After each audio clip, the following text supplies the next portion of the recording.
ഇന്ത്യയിലും വിദേശത്തും ഏറ്റവുമധികം തൊഴിൽ സാധ്യതയുള്ള computer operator and programming assistant കോഴ്സുകൾ പഠിച്ച് സർക്കാർ സ്വകാര്യ മേഖലയിൽ സ്വപ്നതുല്യമായ ജോലി കരസ്ഥമാക്കൂ. Micro group of institutions, Pandalam. Micro, the sign of success. പ്രണയബന്ധത്തിൽ കുടുക്കി പെൺകുട്ടിയെ നിരന്തര ലൈംഗിക പീഡനത്തിന് ഇരയാക്കിയതിന് 3 കേസുകളിലായി 3 യുവാക്കൾ പിടിയിൽ. വിവാഹ വാഗ്ദാനം നൽകി ഒരേ പെൺകുട്ടിയെ നിരവധി തവണ ലൈംഗിക പീഡനത്തിന് വിധേയയാക്കിയതിന് 3 കേസുകളിലായി 3 യുവാക്കളെ അറസ്റ്റ് ചെയ്ത ചിറ്റാർ പോലീസ്.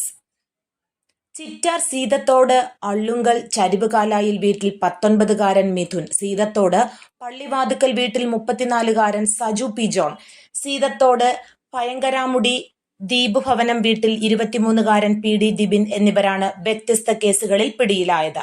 പെൺകുട്ടി പ്രായപൂർത്തിയാവുന്നതിന് മുൻപുള്ള കാലയളവിൽ വിവാഹ വാഗ്ദാനം ചെയ്ത് ബലാത്സംഗം ചെയ്തതിനെ തുടർന്ന് ആദ്യ കേസുകളിലാണ് 19-കാരൻ പിടിയിലായത്.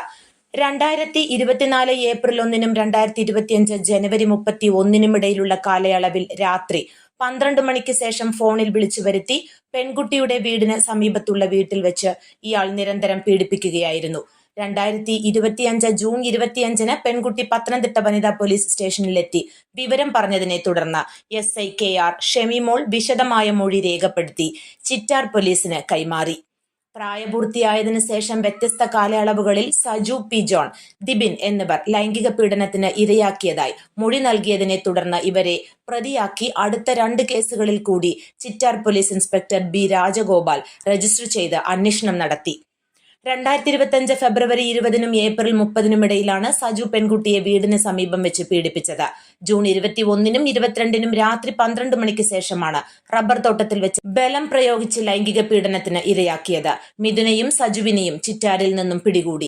ദിബിനെ പൊൻകുന്നത്ത് നിന്നാണ് കസ്റ്റഡിയിലെടുത്തത്. പ്രണയം നടിച്ച് അടുത്തുകൂടിയാണ് മൂവരും പെൺകുട്ടിയെ ബലാത്സംഗത്തിന് വിധേയയാക്കിയതെന്ന് അന്വേഷണത്തിൽ വ്യക്തമായി. തുടർ നടപടികൾക്ക് ശേഷം മൂവരെയും കോടതിയിൽ ഹാജരാക്കി റിമാൻഡ് ചെയ്തു.